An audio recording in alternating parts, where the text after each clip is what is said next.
to develop 3 cornerstones of the ambitious life: focused concentration, resilience, and integrity. Focused concentration, resilience, and integrity. By developing these traits, by incorporating them into your character deep within your very being, you will allow your ambition to serve you. You'll be able to direct your ambition to achieve even your wildest dreams. And you'll have the satisfaction of knowing you're on the right course. Together, these 3 cornerstones bring stability to your ambition. Stability, which is the most valuable asset in pursuit of achievement.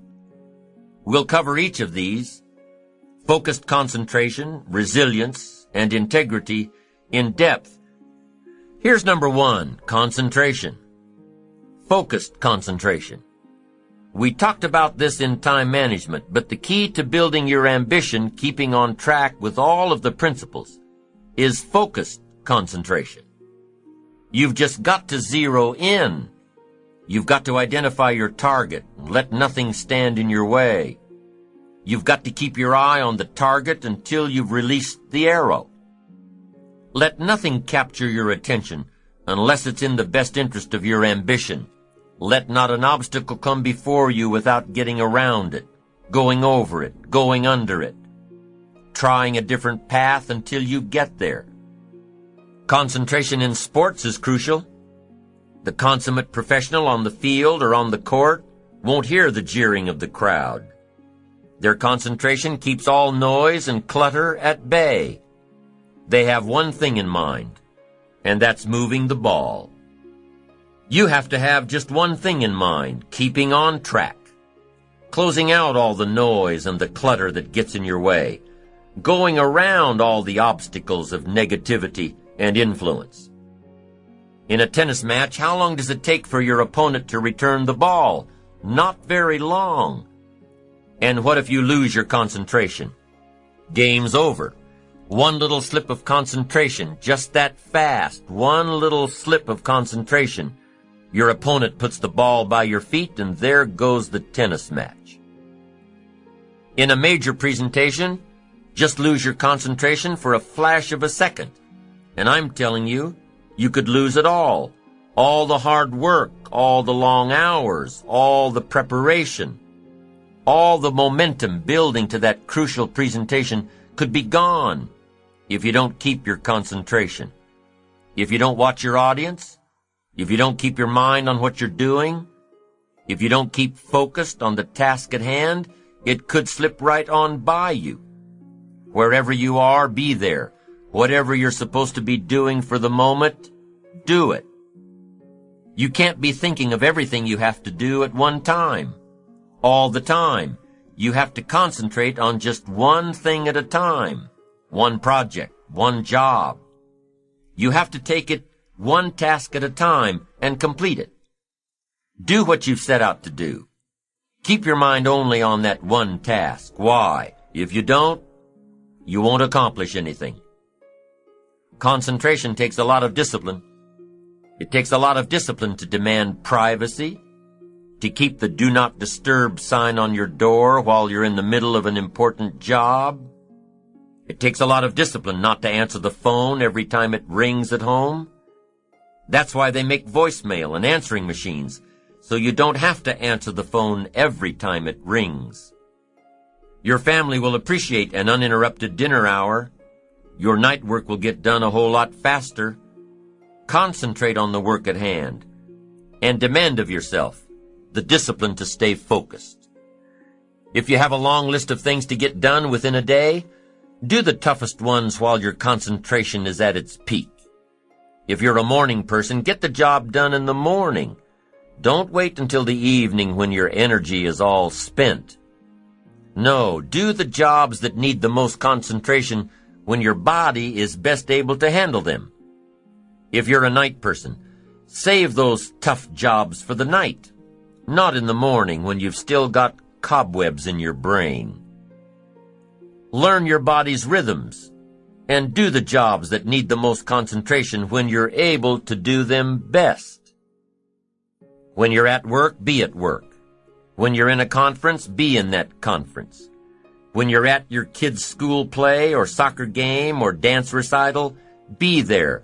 Don't let your mind wander. Stay focused. Stay focused on the task at hand or the company you're with. Don't let your mind wander during conversations. You never know what important points you'll miss. Stay focused. Stay true to where you are and what you're doing. Use your discipline to keep your mind in line. When you recognize the need to concentrate more, when you recognize this need, and when you discipline yourself to stay focused, it will come easier and easier. Focused concentration can be learned. Focused concentration can become a habit. If you work on it a little every day, the easier it comes, the less energy you'll waste on making your mind you. Number one cornerstone of an ambitious person: concentration. Focused concentration. Make your mind pay attention. Discipline yourself to be where you are. Work at work and play at play. Don't mix the two. Concentrate. Give your job the attention it deserves. Give your family the attention they deserve. Give your colleagues the attention they deserve. Wherever you are, be there. Concentrate. That's number one. Here's number two: resilience. Resilience, the ability to return to the original form after being bent or being stretched or being compressed. That's the dictionary's definition of resilience.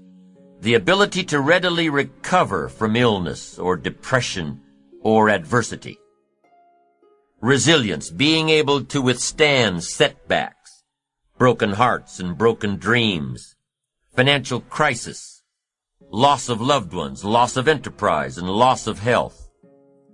How would you ever handle it if you lost everything you had today? What would your next step be? How long would you be depressed and upset and angry? What would it take for you to pull yourself up and start all over again? How resilient are you? Could you handle it? Could you learn from all your disappointments and start all over again? What would it take? Well, number one, it would take a lot of self-discipline. It would take a lot of positive self-talk to muster up the energy to begin again. It would take a lot of concentration to block out the noise and the clutter of all the negative voices trying to get through, your negative voices, and the negative voices of others around you. It would take a lot of discipline to balance the fear and anxiety with the knowing that if you did it once, you can do it all over again. It would also take what? A lot of self-reliance. Whether your losses had anything to do with you or not, your future success has everything to do with you. It would take a lot of self-reliance to avoid blame. What's happened has happened. You would need to get on with your life and begin again. It would take a lot of faith. It would take a lot of faith and trust in God to move ahead. If you lost everything tomorrow and were gathering all the courage to try again, it would take a lot of self-appreciation, knowing that you have the skills and the talent and the strength to do it one more time. Resilience, the ability to bounce back from adversity, no matter how large or how small. You lose a client, one of your biggest ones. Accounts for over 25% of your gross revenues. Losing this client is going to hurt financially and emotionally. Losing this client is going to negatively affect things for a while. The first thing you do is to figure out why you lost this business. What role did you play? What part are you responsible for? You just can't rant and rave around the office yelling and screaming at those around you. Even if it was the wrongdoing of someone else, you can't act like this. It's not professional. No, you'll lose respect. Respect that's hard to regain once you've lost it. Respect of those you work with, trusted colleagues, valuable support people. You have to approach the situation rationally and figure out how to bounce back from your loss. You have to evaluate the situation and then start a plan to recapture the lost business. Increase your market share with other businesses. Network with associates to bring in a similar client or a larger one. You can't sit back and dwell on what's happened. No, you've got to get back into the marketplace and recapture what's been taken from you. Get back at it and replace what's gone. Now maybe your loss is a personal loss. Death of a loved one, divorce, loss of a very special friendship. If your loss is a deeply personal one, you must approach the situation a little differently. You must be patient with yourself and give yourself time. Time to grieve, time to mourn, time to regroup. It's said that children are often more resilient than adults. Why? Well, maybe it's because they don't evaluate their current situations based on past experiences. They approach it in a fresh way, a new way. And in their own minds, they deal with loss much better than adults. Children who grow up in the unfortunate circumstances of poverty or abuse or neglect, children who grow up in these conditions and become successful, are known as dandelion children. Because if they can succeed and prosper with terrible conditions, they can grow anywhere. It's important to be more like a dandelion child, to be able to grow and prosper and succeed despite our current conditions, to be able to grow and prosper and succeed despite our losses, to be resilient. Cultivating a resilient character turns what others would call failure into success. A resilient person won't give up. A resilient person will, in spite of all obstacles and setbacks, keep doing it until. In their book, The Resilient Self, Stephen and Sybil Wolin have studied the characteristics of resilience and have found 7 key skills which comprise it. To build a resilient character, you must have, number 1, insight. The ability to ask tough questions of yourself and be honest with your answers. If you had something to do with your loss, be honest and responsible for it. Number 2, resilience is independent. A resilient person counts only on themselves to bounce back into life. Number 3, although resilience is independent, it's also tied to others. The more people you are responsible to, the greater the motivation to begin again. The stronger the reason, the stronger the action. The 4th component of resilience is initiative. The ability to take charge of the situation, the ability to take charge of the problem, the ability to stand up and do whatever is necessary to get back on course. A resilient person is, number 5, creative. Being able to look at the situation and creatively determine the best way out. To look for solutions, to be enterprising in your approach towards starting over. A resilient person has humor. Number 6, a sense of humor. They may cry till they start laughing, but a sense of humor is so important when turning your life around. You've got to take your ambitions seriously, and you've got to take yourself seriously, but you've also got to be able to laugh at yourself sometimes. Your situation. Somebody says you'll look back on this and laugh someday. Well, maybe today is the day to start. A sense of humor, number 6. And here's the last one. Morality. Whatever you do to get back on your feet, whatever you do to bounce back into life, make sure it's moral. Make sure that your upcoming success is at the service of others, not at the expense of others. I have made this point several times during this series, but only because it's so important. Number 1 cornerstone for an ambitious life is concentration. Number 2, resilience. And here's number 3, integrity. Integrity is adhering to the moral principles of life. Integrity is doing things with honor. Integrity is honesty. Without integrity, ambition loses its unifying focus that comes from integrated goals, from really knowing what you want.